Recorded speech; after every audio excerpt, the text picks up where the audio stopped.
Don't take your love away.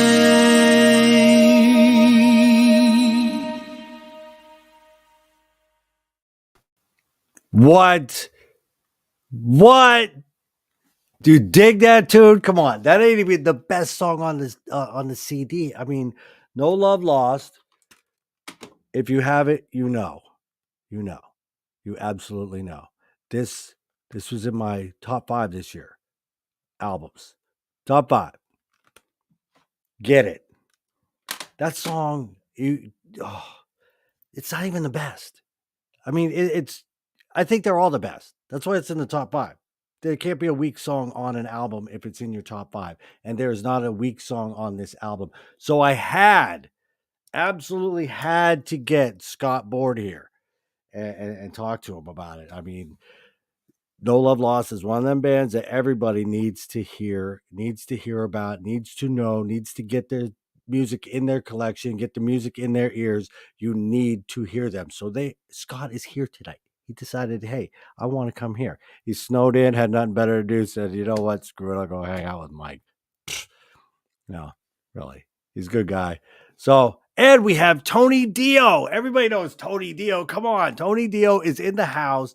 He knows more about this band than I do. So he's in here to help out a little bit. I keep track of the comments and the questions. Tony Dio is going to help out. And we're just going to get to know Scott, and we're going to get to know Dio. And you already know me and don't like me. So it's cool. All right. Dio, what's up? Yo, what's up? Scott Ward, what's up?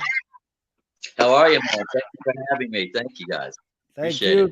Oh, thank you. Thank you, Tony, for coming here and co-hosting. I love it when you do this. Yeah, man. Glad to be here. Glad to be a part of it. Sure.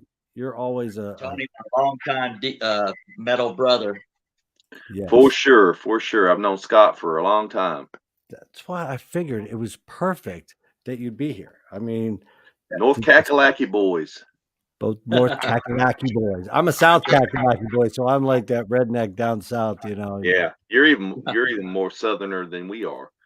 But no, I'm originally from North. Yeah, so I'm originally from Pennsylvania, so I'm like one of them. They call them transplants. They hate us. Yeah. They can't stand us. Tell us to get out all the time. Go to the grocery store and call it a cart. They like it's a buggy. Go back home. Mm-hmm. You know, it's all good. Yep. So how's everybody tonight? Are we staying warm? Are we cold? Are we snowed in? What's going on, Scott? What's going on where you're at? And we are indeed keeping the fires burning.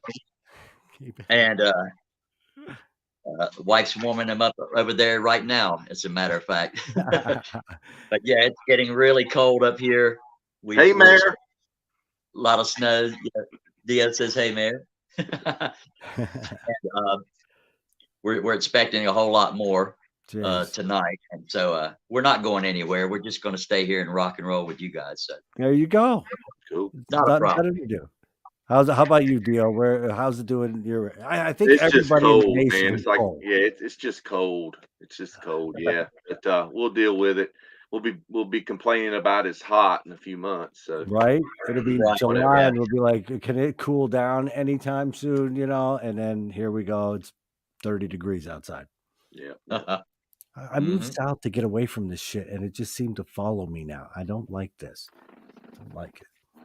So Scott, let's start. Let's get to know you before we dive into the band. Let's get to know Scott as a person.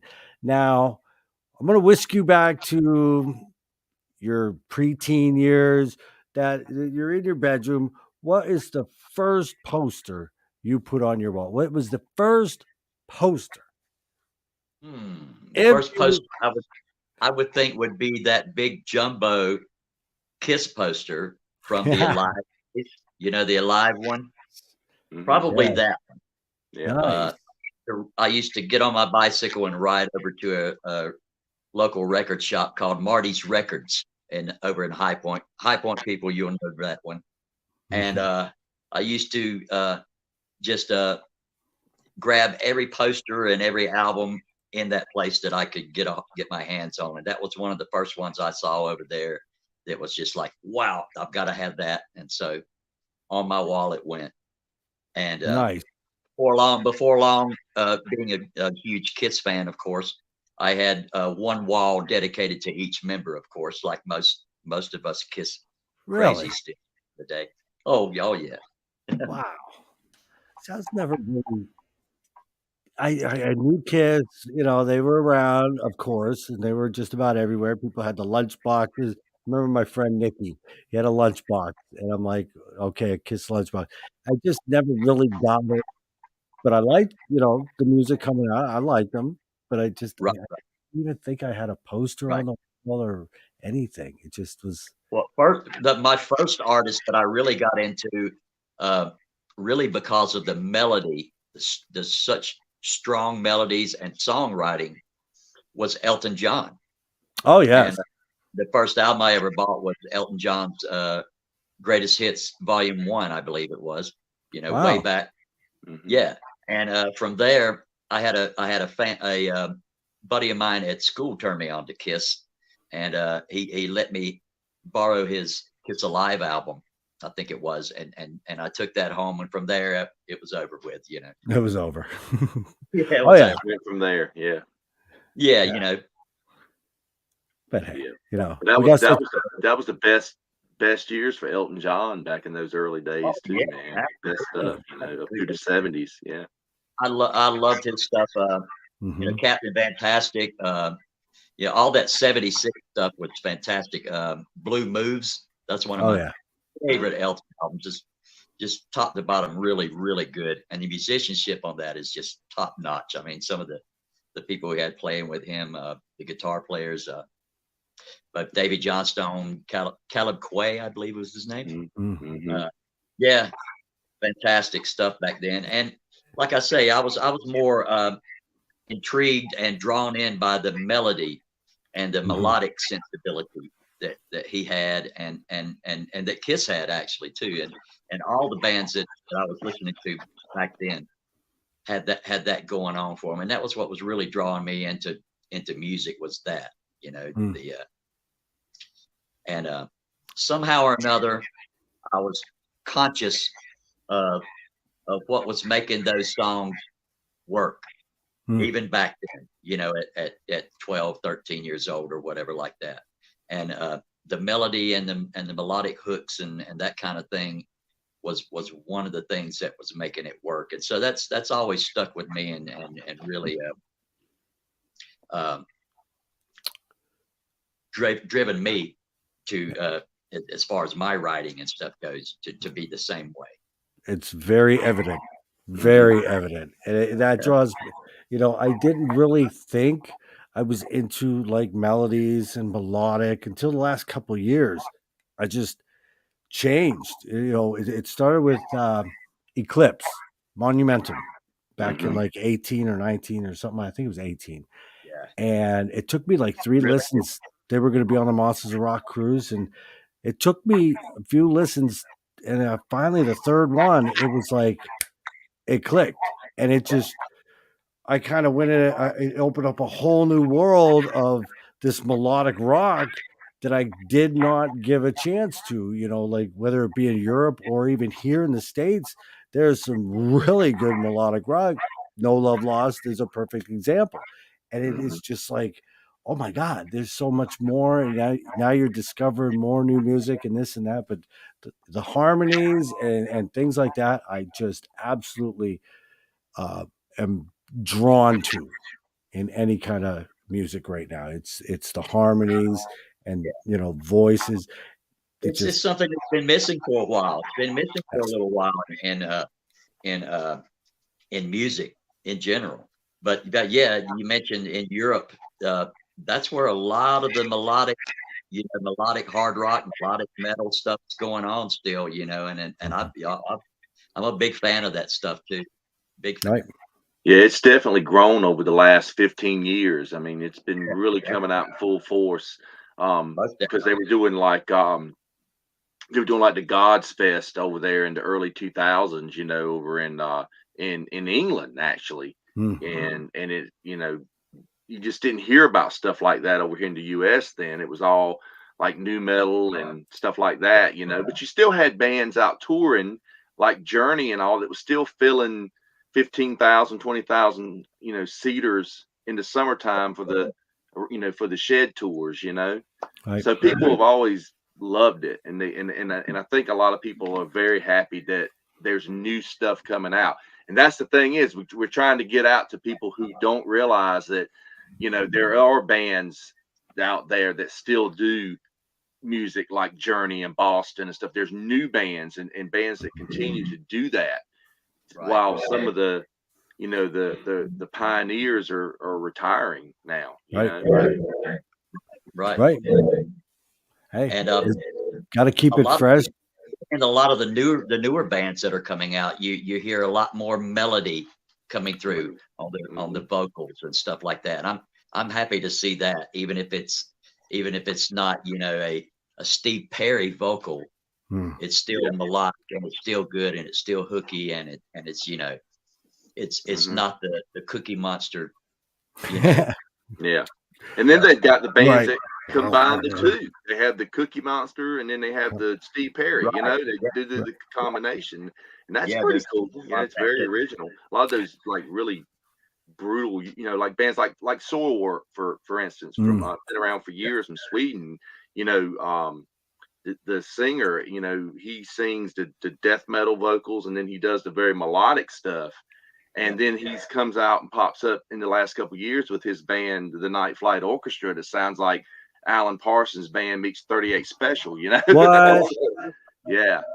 Wow. You haven't heard that? You haven't listened to? I have not heard this one yet, because usually them growls. I got to turn you on to Yeah, of course. That just opens up my messenger to Dio now. There we go. Tomorrow I'm going to be Dio's little bitch. Scott, what was your first band you were in? How old were you? Oh, the first band I was in was probably one of the bands we played in the talent show at junior high or high school with back in those days. It was I want to say it was called Paladin, Paladin. What it means, who knows? It was one of those. It's one of those things that, let's call it this. It sounds cool. Right. What does it mean? Who cares? It sounds cool.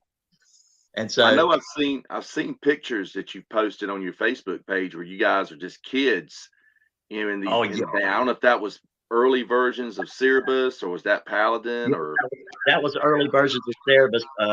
It was called Bastille at the time. Okay. It's like around 79 to 80. I was playing it, a lot of local things, local friends, like the Paladin group I was speaking of, and we were doing all kinds of things, trying to play out like National Guard armories, whatever we could do. Basically, we'd really go in there and just jam on whatever we knew. It wasn't anything really organized. And until myself and my bass player at the time started going over to Greensboro, North Carolina, and going to a club. Dio will remember this. It was called Louis Rock City. I've heard about it. Yeah. Yeah. Well, they used to have a club system, I think, way up north, and they moved and they had one in the old hockey arena over off of Norwalk in Greensboro. But anyway, back in the day. And they were having nationals and all the Raleigh bands and the Greensboro bands that were on the circuit, that I hadn't heard of yet and hadn't got to experience yet. And once I saw that, I was like, oh my God, there's a whole nother world of, although it was covers, most of it was covers, there was a whole nother world of bands out here that I didn't realize, and a whole nother level of expertise and talent that you have to step up and be as good as to even, get to play these places. And that really inspired me a lot. Bands like Circus, Diamonds, I could go on and on with so many of those bands. Zach, so many bands from back in the day. Jesse Bold, of course. All those bands were inspiring to do things on a bigger level, whether it be the lights, production, sound, everything. The show, everything was on a whole nother level. and that inspired me a Big. lot. And right after that was when I hooked up with Eric and Chris when Bastille started out, and we were 4-piece, and we played all around as much as we could up until around 82 or so when we started the Cerebus band, which was all heavy metal covers, and Maiden, everything across the board, Maiden, Saxon, whatever you want, all the biggest stuff that was out in 1982. And nobody was really doing Saxon. I mean, back in the day, very few would cover Saxon. We loved that stuff, right? Broken, all that new wave of British heavy metal stuff was our stuff for sure. And so that's where that started. And then a few years later, we decided to try and go for it and do our own music and everything from there. But yeah, I started way back. First time I think I played a first was like 76 or so. And those were little bars, and I wasn't even old enough to get into play. I was just setting up. I was playing drums at the time, and singing. Yeah, Scott's a great drummer, by the way, guys. Wow. I'm okay. I'm more of a straight ahead, Freddie Steady. But you're a pocket drummer, man. You're That's it. And singing drummers are, that's an anomaly pretty much. Right. I learned right away I was not going to be, after hearing, All the World's a Stage, that I was not going to be able to do that. And so not many people can. And again, that consciousness of knowing, okay, I can, lay in the pocket, like Dia says. That's even more important than being the Flash, than doing all the flash. That's even more important to learn that at 13 and 14. Right. And stay in that mode. And that's kind of what I did the whole time. So I never really progressed as a drummer or anything, but well, that's okay, because I think it worked out really well for you. But it was really cool. So Cerebus formed at that point, and you guys started doing original stuff, and then you ended up got a record deal of 86, right, with New Renaissance Records, and they released this album Too Late. Of course, Dio has it. Of course, I have. Oh it. yeah, here we go. Can't see it. Yeah, 2 versions, because it got a reissue a couple years ago. I keep I'm backwards here. I'm looking at my thing. Yeah, actually got it reissued on double vinyl. But I got to tell my Scott Boyd story, and Scott's heard this. There you go. So I met Scott in the late 80s. He and a mutual friend of ours, Mike Strider, would always be at concerts. I'd end up hanging out, talking to him. We're hanging out after the shows. We're trying to get autographs from the bands and stuff. And I had no idea Scott was a singer. And we're just standing there talking one day, and I forgot I can't remember what it was, but you said, yeah, I used to cover that song in a band. So, yeah, well, you were in a band. He goes, yeah, I was a singer in a band called Cerebus. And I said, as in Too Late to Pray? Cerebus? He goes, yeah. Wow. Oh, yeah, I've got that album, And I remember coming home that night and digging this album out and going, that's Scott Boyd. Going all fanboy at the house. And I was like, wow, crazy. I had never looked at the band member names on that album ever. I mean, it was like, wow, That's pretty cool. Or maybe if I did, it didn't, register at the time. But yeah, and Cerebus was a pretty much a traditional heavy metal band, a little on the heavier side, more along the lines of a lot of the late 80s bands that were on Metal Blade, like Omen and Liege Lord and Hellstar, stuff like that. Not more of the melodic for sure, but more heavier. And then the second album, you guys, because they put the stuff out a couple years ago. Everything, man. Yeah, Heaven and Hell put Too Late to Pray out. And then you guys released this other one here which is a lot more melodic album. It was was it aggression? What was it called? Aggression and something more. A lot more of the melodic side from Yeah. mhm. We were always influenced by, you know, Riot, UFO particularly. Mhm. That kind of I can stuff. hear UFO in that stuff for sure. Yeah, for sure. And you know, we were really we were inevitably influenced in our writing by what we were listening to at the time.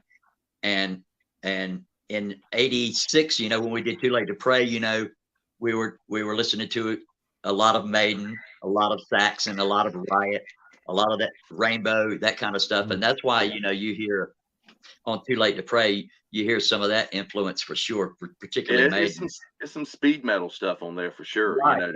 You know, like Right. you know, in the lines of stuff like Wrathchild and the Trooper and stuff. You know. Yeah, we kind of got lumped into the speed metal or thrash thing. You know, we weren't trying to be. We were just had that youthful angst and go about it. And so it was really because of the music was a higher velocity. Was why we got into it. You know, lumped it as a thrash kind of thing or speed metal really. But we were trying to pull it back a little bit. But yeah, inevitably the next EP that we did, Banshee on the Loose, you have a few of those songs like that, but there's a couple more added to that, like Easy Money, and I think there was even a ballad or something on there. I'm not sure. That might have been the next one.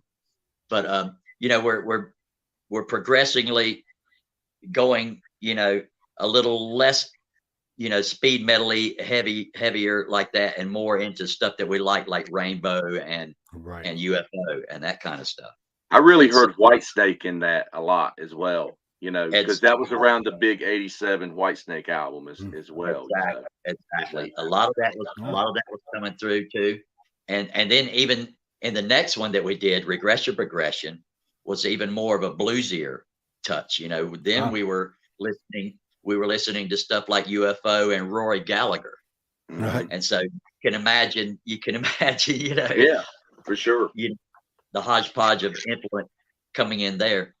And so, but we embraced that stuff, and we always looked at it like, we'll be damned, you know, to be pigeonholed into one particular thing, you know, and you know, who were we to say that, of course, but but still, you know, that was our outlook on things with Cerebus Fan anyway, for sure. Now with No Love Lost, we're much more focused and driven on what we, you know, a certain style and everything, and it's more more consciously written and everything like that. And I think we're starting to come into our own and starting to get into a process that we're getting a little good at that. I hope and you can hear it. You this is the third album. Yep. And you guys, you can definitely tell the progression as you've gone along, because you know, I've liked everything that you've put out, you know, all three albums. But this is by far superior. This is just when we did the first No Love Lost album, which we started that way back in 2006. Wow. And we finished it up around 2010. We took our time with it. We actually, at that time, you see, we weren't signed to the Kibble Records label, which is more melodic hard rock. So we were writing, of course, some melodic hard rock things, you know. So there's 4 or 5 things on that first album that are in that vein, and then there's some bluesy stuff, and there's some more I don't know, King's X sort of vibe stuff. There's all kinds of Bad Company kind of vibe stuff, whatever, you know. We weren't really set, you know, on a certain style. You were finding yourself still. Yeah. I mean, well, I guess so. Yeah, for sure. And I definitely hear some Bad Company, especially like Brian Howe era. Company. It kind of reminded me a lot. You know. And after we hooked up with John Kibble, you know, he started reeling us in and getting us a little more focused on that melodic hard rock thing, which is our forte anyway. So we were very comfortable with doing that. So that was and then 2020, you know, it took you from 2013 was your first one, in 2020, there was a pretty good gap where, Right. you thought, okay, maybe they'll never be back. But then when you Yeah. came back with Bliss, I mean, wow, this. The band was throughout that Tony, I period. got one that you got. Look at that. Yeah. That's it. That album cover kills me. That period and playing live shows on and off and trying to get a little foothold in the local area and still writing a lot of stuff. And in that process, we lost a few members here along the way. But the core of the band stayed together and saw it through. And so in 2020, Bliss came around and we're more focused and we're writing. We're getting a lot of ideas thrown out and a lot of them rejected, but that's cool. We're trying to grab the absolute best of best and keep those on there. And so Bliss was a big step up from the first album for sure. And a lot of toil and trouble went into that album, getting that ready and getting that out and getting that done. And we're very, very proud of that. That's a great album. Sure. And that was my first, like I told you earlier. I was at Monsters on the Mountain and John Kibble was there and Tango Down was playing. They're one of my favorite bands. And it seems like, a lot of bands on the Kibble label are turning out to be very favorite bands of mine anymore. And, he's got an ear and it's like he's in my head. It's just, so he's like, have you heard of No Love Lost yet? And I'm like, I've heard of them. I haven't heard them yet. So he throws a CD in the bag. He goes, check it out. And I got home and I checked it out. And I was like, wow, these guys are really good. I mean, why am I sleeping on this? And I went back and listened to your first one. And they're different, but still very good on the first one too. But I was like more drawn to Bliss. And I'm like, heard that you were doing a new album coming out with Last Call. And I'm like, and you always wonder, are they going to, is the band going to let you down? Are they going to top it? Are they going to be just as good? I'm like, if it's just as good, I'm happy. And then 2023 hit and Last Call comes out and it tops it. It just blew it. I did unbelievably how much it blew it out the water. The man, thank you. Now you're doing, man. It's definitely the best thing I think that I put my voice on as far as records and CDs and albums and stuff go over the years for sure. And in a sense of, fantastic production, just performance, and songwriting. I think we're finally getting there. The process writing this new album went really, really smoothly and quickly and effortlessly because before the process would be, some of the guys would be throwing around a riff or something like that. And we're all in the room and I'm like, oh, that right there. I'm almost playing producer in the room, if you will. Like, yeah, let's keep that part of that song and that part of that song, and let's put them together and let's the strongest parts of those, and kick the rest of it out, and that was kind of how the process worked back before Last Call was that the guys would throw out a riff and I would put the riff together into a tune and bring it back in the next day. And with this album, Mark Brown, he came in with full songs already from start to finish. Every part is as melodic as the next and just fit perfectly. The bridge fit perfectly with the verse and then into the chorus. And I'm like, man, there's nothing to add to this. You did very great, man. And it inspired me. And we, I came back with Keep the Fire Burning in like 2 days. We were done with that. Yeah. Wow. And that's how quick, some of this stuff came together because of, Mark's very melodic sensibility of writing, and it's just a great guitar player and a great writer. He's the riff master, I call him. The riff master. He's like the best of Neil Schon and John Sykes put together. Whoa. He is such a talented guy, and he pretty much produced and engineered most of the album too. That's right. We did a lot. During the process of recording and doing demos for this album, Mark was learning all along, picking up all the little studio guru techniques and everything like that. And he's come so far with that, and now he's got it down so much that we were just like, that the label's just like, you know what? Damn, that sounds fantastic. Why don't you guys just do it there? Right. And that's what we did. And yeah, I mean, him along with Jason and Matt in the fold now, man. It's the band that it should always been it, and we're ready to go out and take over the world. That's right. So do a lot of cool dates if we can. Yeah. Right. Much as we can do. I love this album cover as well, guys. Oh my God! Looking backward too, you can't really see it too much on this. But, it's great concept. Great concept.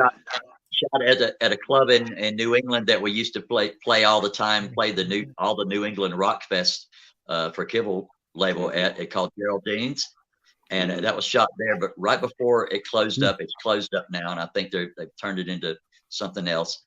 But shopping mall or apartments. Shout out to Sean, who's the guy on the guy, the biker guy on the cover. I want to give out a shout out to Sean and say hello to him. Hello, Sean. Yes. Sean, we've all found ourselves in that position at one point. Yes. Yeah. Yes. Yeah. And I gotta give a shout out to Kybel too for just the packaging and everything on this. I mean, when I got my CD in, I mean, even the mailer that came in was printed with the album. Right. Then you had, that's amazing. It's got postcards and guitar picks. I mean, just so much stuff is in. Yes, there was a pick pack. Good ideas. Little extras, that all fans, great love band photo. Yeah. Oh yeah. Pins That's and one thing about the stickers. Kibble label is that the great packaging, great. Which one of these guys is John? Both. One's in the morning and one's in the evening. Yeah, gotta love the Muppet Show curmudgeons. Yes. Oh yes, and he is such a you couldn't be on a better label for the style that you guys are, the melodic. Right. John has an ear, and then production team of Eric Johnson, and I gotta do this, because on Bliss they called it out. Eric, Desmond Childish Johnson. Yeah. And I love that. When I saw that, I was like, and Eric and Ty Sims, they're so great at what they do, and so great. You obviously Mark learned a lot, and he was watching, and he knows his shit. And for them to go, hey, just do it, and it turned out like just. Right. It's almost like it fits perfectly on the Kibble label anyway, Yeah. Right. Yeah. It's got that big sound. Yeah. They are a great production team. And hopefully we'll be working with Ty on some live shows too. That'd be great. Oh yeah. Oh, I'm sure of it. That'd be fantastic. Yeah, it was good to see you guys. Earlier this year, they played out at the James Stock compound out in Creedmoor, North Carolina. The guy's got a little amphitheater built in his backyard, pretty much, and he hosts some really cool rock shows out there. And Cerebus played and did an excellent show. It was great to see him. Yeah, James is keeping that spirit alive of that Raleigh area sort of. Those shows that we miss so much, like Marty was doing. Remember Marty? Yeah, and someone, a friend from the Maryland area, kind of said it reminded them of Shiley Acres back in the day. Oh wow! Yeah, Yeah. I've yet to get up there. I mean, last year I came so close to being able to make it work and get up there, and I just couldn't get up there. Mhm. Hopefully this year. Is Yeah. No Love Lost playing this year? I'm sure there'll be some more shows out there. I know he's got a couple things planned. I know he's got a metal show planned, but yeah, I'm sure he'll be doing some other stuff as well. Oh yeah, yeah, got to have him back for sure. Love to see another James Stock. Absolutely. Oh, absolutely. And hopefully you guys can get a gig in Raleigh or somewhere else as well. You know, we'll get to see you. Yeah. Charleston. Yeah, we're looking at that. Charleston. Yeah. I've already got an idea. I got to run by Kibble, but you know, who knows? Sounds great. But so yeah, any more about the album? I mean, you know, I gotta mention this. Somebody, I know you're not gonna do it because you know you can't just scream. I don't think but Scott, can we hear a scream? We're all dying to hear those pipes. Make him belt out a high note. It's not that easy. Now let me stop you for a second. You know, Scott Mayer live up on a cliff in the mountains. I mean, if something could go wrong here, and he could cause an avalanche. Right. Okay, we don't need you singing. Right. Okay, no belting out the high notes. One thing like yodel off the side of the mountain up here, yodel lady. But yeah, so you want to scream, huh? Oh boy. Let me see. What should I do? Yeah.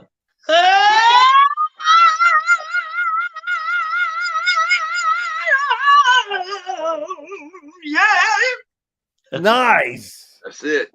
There you go. Awesome. I think that was for I can't remember the name. Kevin Goin.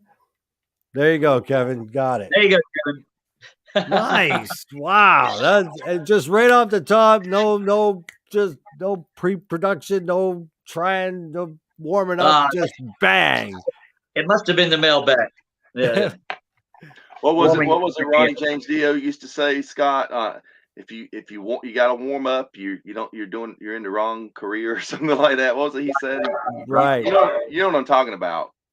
Exactly. Yeah, he was busted out, and Paul Rogers is the same way. You know, just goes right out and no warm ups and all that stuff. But I'm not comparing myself to those guys. But it's just, I don't know. It's just because I actually spoke to Glenn Hughes, you know, at his meet and greet recently, and we were talking about this very same thing. You know, we're convinced that the reason people like him are able to still scream and just do that effortlessly like that, it's because he does it so much and continued to do it, and kept that muscle memory or whatever it is, you know, going. Even Glenn was like kind of out of the spotlight for like 25 years or so, but he was still singing backup on tons of albums. Right. Yeah. And that's the only thing I can attest anything to, is just because I've kept going, and I'm, you know, sing you know, cover music, you know, here and there all the time when I'm not doing originals, and it just keeps the voice stretched out and ready to go, I guess. I hope and pray. You know, Scott is also known. He's been in different cover bands and tribute bands over the years, and he's known as the Rich Little of rock and roll, because Rich Little of rock and roll. When he's covering, like when he had the White Snake tribute, he was David Coverdale. When he had the Bad Company, he was Paul Rogers. He becomes that person when he does the songs. I remember seeing him one night. Last minute he filled in for a Judas Priest tribute band, like last minute. And he shows up. He looks just like Scott here, but he didn't even tie his hair back. He just takes and puts on a leather cap and a leather jacket. He's Rob Halford. No shit. You believe it? Jesus. And that's what you want. It was awesome. Yeah. Yeah, I just wanted to cover that material like that, you know. It's just, you just kind of morph into the role. As far as being the Rich Little of rock and roll, self-coined thing that I came up with. Yeah, I'm literally doing imitations of my favorite artist. That's what it is. You know, you imitate Klaus Meine, you know, with the little nasally stuff. And you do the dance. When you do Klaus, you do the dance like he does. It looks like he's balancing on one leg. You know? And you know what? That's Exactly. a true artist. That is a true artist. And when I go see a band, you go see a tribute band. I want to see them be the part. I don't want to see guys up there in cargo shorts just playing the notes. I want to see your tribute to that band. If you're paying tribute to that band, if you're not, call yourself a cover band and do whatever you want. But if you're a tribute, I want you to be that person. I want to pay to see that person. I want give me the tribute. When we did the Whitesnake thing, I was literally even doing the bloody English accent, boys. He was. Yeah. And you got to. He was nailing all Coverdale's catchphrases, little things that he says on the live albums. He had it down. It was great. Yeah. That was a fun band. That was such a fun band.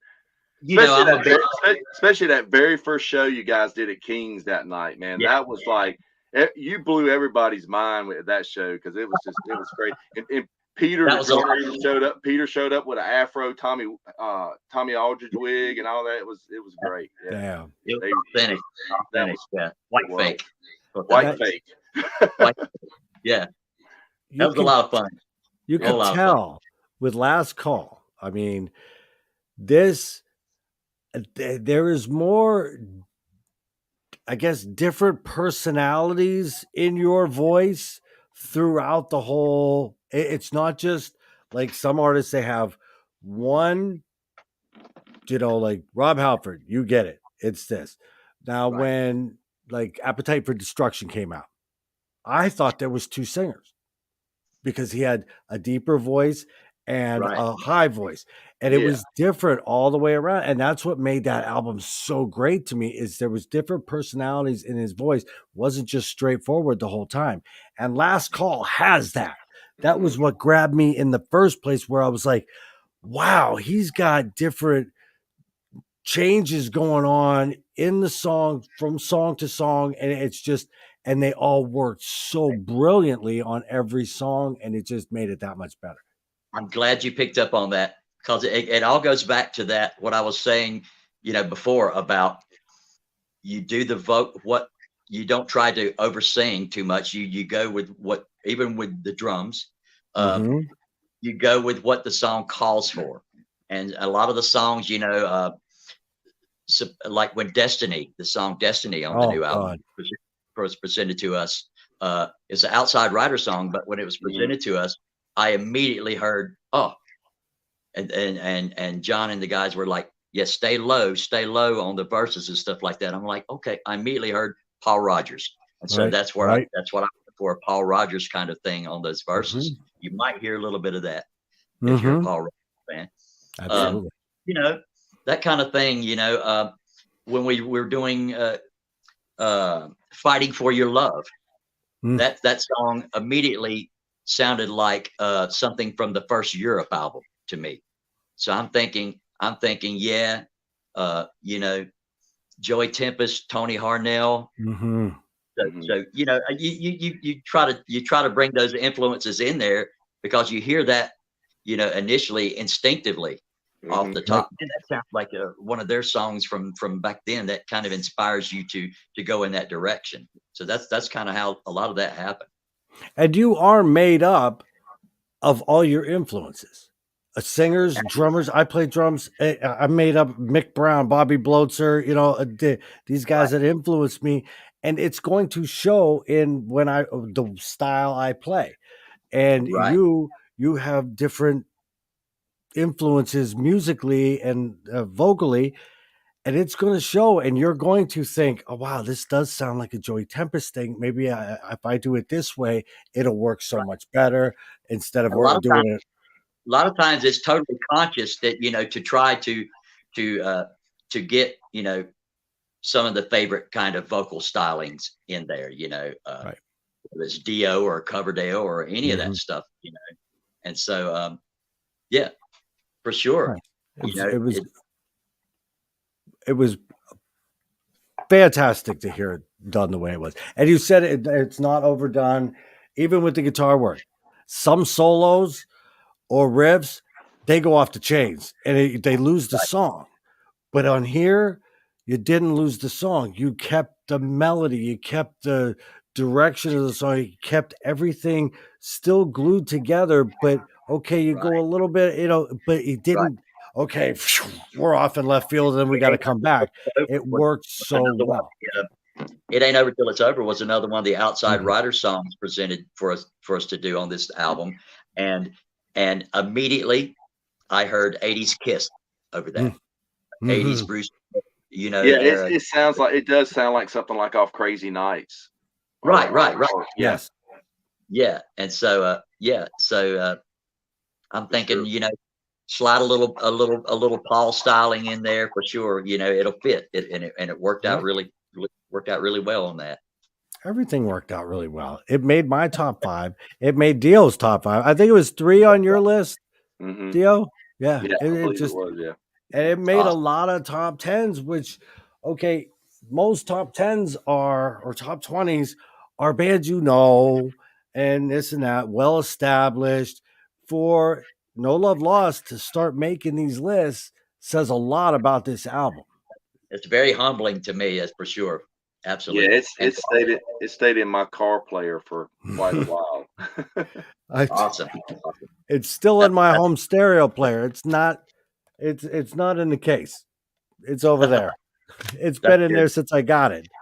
John I finally ripped it to the computer and put it on a flash drive, because I play most time I play flash drives in the car instead of bringing a CD. I do have a CD player in the car, but I wanted to bring the CD in so I wouldn't leave it out in the cold and it get screwed up. You don't want it to get cold. Yeah. I don't want it to screw up. More convenient to get to listen to it like that. Nowadays it really does.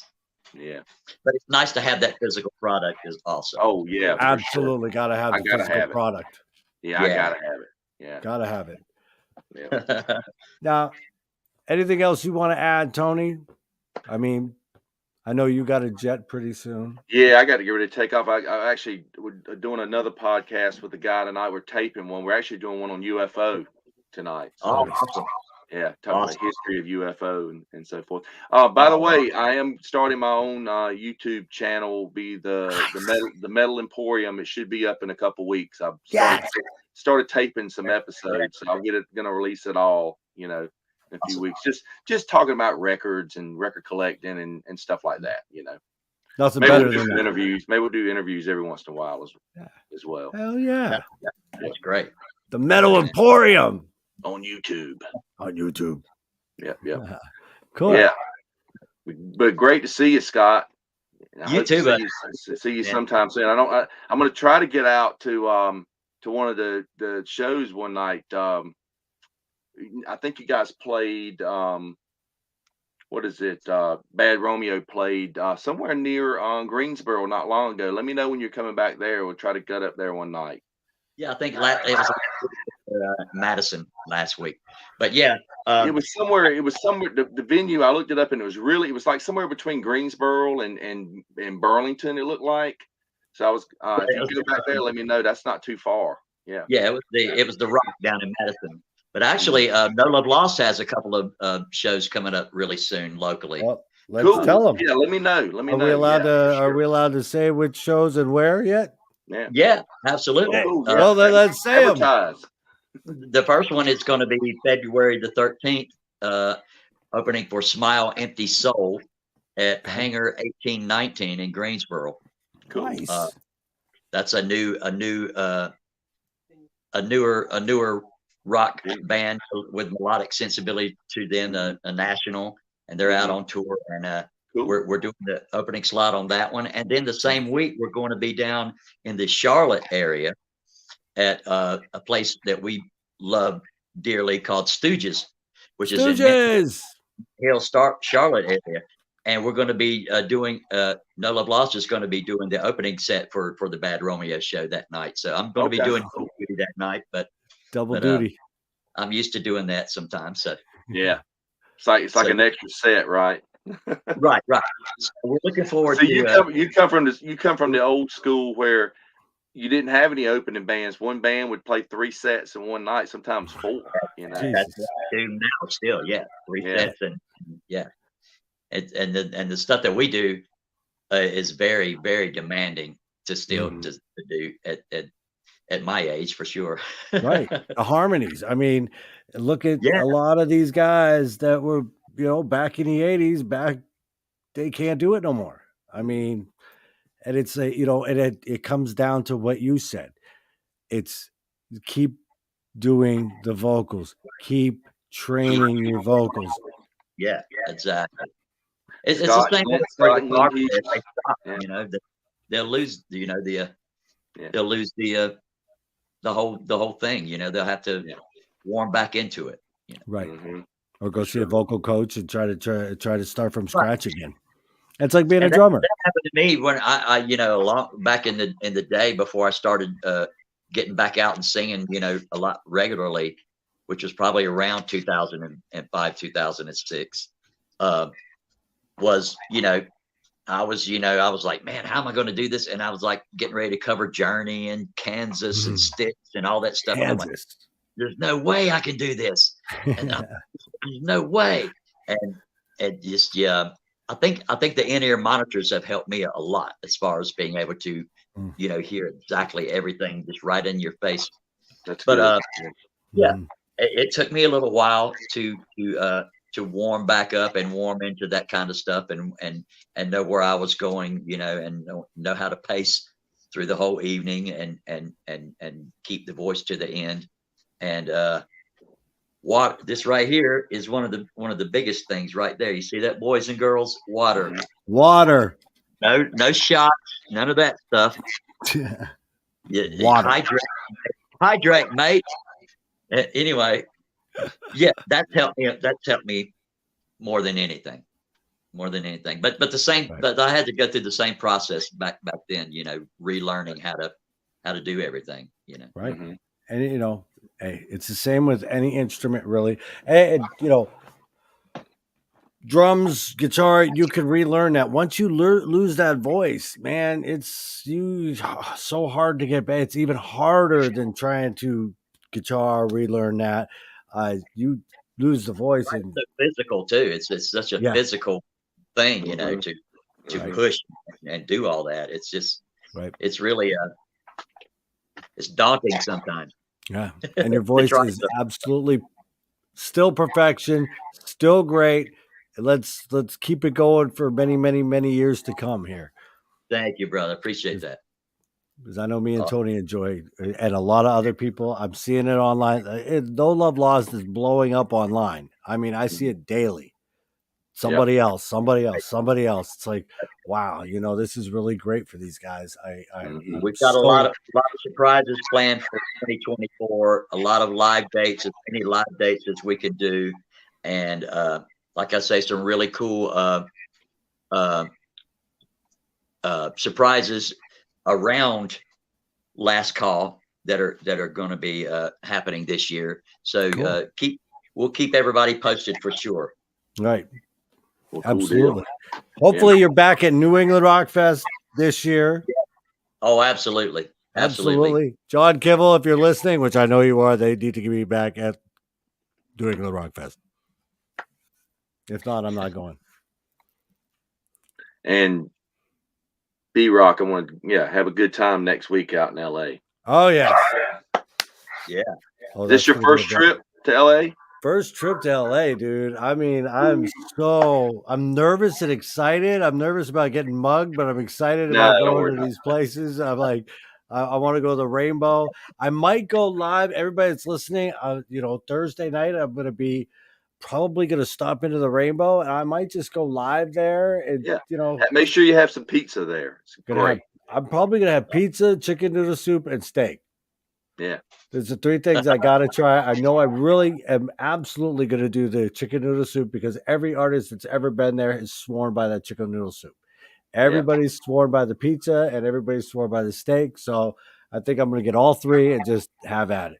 Yeah. And hopefully they have cake. I'm sure they'll have something. Yeah. But yeah, be tuned in, everybody. I'm probably going to go live on Facebook or something. while I'm in there. Just never know who's going to be there. Say, if you see my buddy Will, say hey. Tell him you know me. DJ Will. He's DJ Will's the best. Yeah, he's at the Rainbow. Yep. I'm hopefully he's upstairs in the Rainbow. Hopefully, I don't know with NAMM going on if he's going to be doing anything that weekend. If he is, I'm definitely going to be there. Yep, cool. But I'll probably see him. Yeah. So, Scott, anything else you want to say before we call this a night? And you will be back, let me tell you. Thank you guys very much for having me on. I really appreciate both of you guys. And I really appreciate both of you guys' reviews and kind words about the new album. And everybody else out there that's had kind things to say about the new record and everything. And I hope you buy it if you haven't already, and crank it up. I promise you will take a trip right back to the mid '80s immediately. Immediately. So, crank it up and enjoy it. And hopefully we'll see you on the road really, really soon, because we're about to kick this thing into high gear for No Love Lost. Cool. No doubt about it. Now, thank you. Thank you, Scott, for being here. Thank you, Tony, for being here. We are going to leave, and we're going to play the first single off this album. It is the first single that actually, you know what? It ain't over till it's over, but it's now over. But we're going to play It's Not Over Till It's Over. And but like you said, like Scott said, go out, buy this album. You will not be disappointed. Go to KivelRecords.com. Go to Eonian.com. They both stock it. Just grab this album. You will not be disappointed. While you're there, grab Bliss too. Might as well. Just absolutely. But thank you both for being here. Love having you both. Tio, always a pleasure. And all right. I'll be talking to Kivel real soon about getting you guys down here. Absolutely. So, we're ready. Cool. Let's do it. All right, y'all have a great night and stay freaking warm. Keep the fire burning. There you go. All right, guys. All right. Last song. Like I said, okay, first off, no show next week. Right now, I'm going to be in LA. The whiskey show that I'm doing with Steel City, Roxy Blue, Generation Landslide, Broken Road, and oh my God, am I going to forget one? I'm not going to forget one. Oh, Hammered on Hard. That is going to be on Wednesday night. So get to the whiskey if you're in LA for NAMM or anything like that. Get to the whiskey, have a blast, $20. Just come hang out. I'll be there. Everybody will be there. Whoever's in LA will be there. Come on, just be there. Then Thursday, I'm not doing NAMM. I'm just going to be wandering around LA. So Thursday, I'm definitely going to be at the Rainbow, and I might go live. Just, for anybody who hasn't been to the Rainbow or anything like that, I might go live and just show the place off a little bit. If anybody's there, maybe we'll chat. Who knows? But next week, there's no scheduled show, but I'm possibly going to go live. So watch for that. I'll let you know on Thursday during the day what I'm doing. But anyway, thank you everybody for being here, hanging out with Mr. Scott Board from No Love Lost and Tony Dio from Now. Tony Dio's Emporium, going to be on the YouTube channel, another podcast. Tony's so awesome. I'll be tuned into that every week. But here we're going to leave. And I'm going to leave you with one last song by No Love Lost. It is their first single. It's called, oh my God, how many times do I got to look at this song? It ain't over till it's over. I'll see you all 2 weeks from now. Definitely scheduled show is Nikoloff. John Nikoloff's going to be here. We're going to talk about this band. And oh my God, I can't wait to talk to him as well. So see you February 1st. If not next week. Enjoy. Have a great night. Stay warm out there and enjoy. It's not over till it's over. It ain't over till it's over.